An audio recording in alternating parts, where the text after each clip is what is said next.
Good morning, class. So, my topic for today is all about tools and equipment and preparing desserts. So, allow me to introduce my objectives.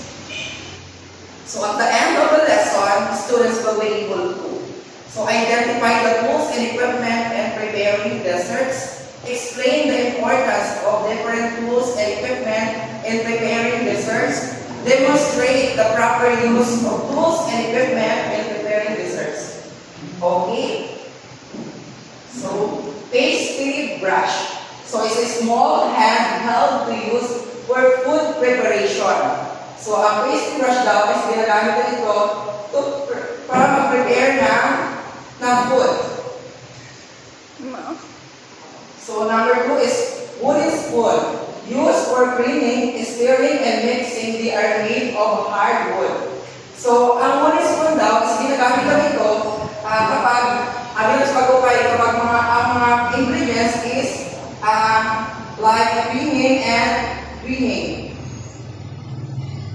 Next is whisk for blending and mixing. So, are used for whipping eggs or butter and for blending gravy sauces and sauce. The better are made of low steel piano wires which are whisked together from the handle. So, di ba alam natin yung wire whisk baga, ginagamit natin yun, is just complete siya ng egg. So, vegetable peeler. So, it's used to scrap vegetables such as carrots and potatoes to peel fruits. So, alam ba natin yung peeler is ginagamit ito sa pagbalag-baga ng mga fruits and vegetables. So, temperature scale. So, are used to measure food intensity. Different thermometer are used for different purpose and food preparation for meat, candy, or deep frying. So, scraper is a rubber or silicone tools to blend or scrap the food. Grater is a rubber or silicone tools to blend or scrape the food from the wood, metal, and silicone or plastic. Egg beaters or flippers. So, kitchen shears are practical for opening food package, cutting tape, or string to package foods, or simply to remove labels or tags from items. Okay, kitchen knives are often referred to as the cook or chef knives. They are used for peeling and slicing fruits and vegetables. Graters are used to grate, shred, slice, and separate foods such as carrots, cabbage, and cheese.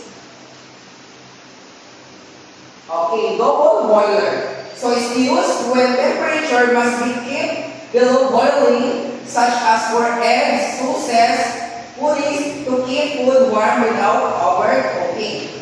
So next is funnels. Are used to fill jars. They are made of various sizes of stainless steel, aluminum, or plastic. So ito yung funnels yung salaan. So, cutting board is a wooden or plastic board where fruits and vegetables are cut. Alam naman natin yung cutting board ito ginagamitan ng pag-cut ng mga vegetables and fruits. So, can opener is used to open food containers. Okay, mixing bowl. It is used for mixing ingredients. It comes in different sizes, small, medium, and large. So, alam naman natin yung mixing bowl. So, ito yung, dito hinahalo yung mga ingredients. So, next is measuring cup and spoon. So, individual measuring cup for dry ingredients, glass measuring cup for liquid, and measuring spoon for ingredients used in small quantity. So, refrigerator or preserve.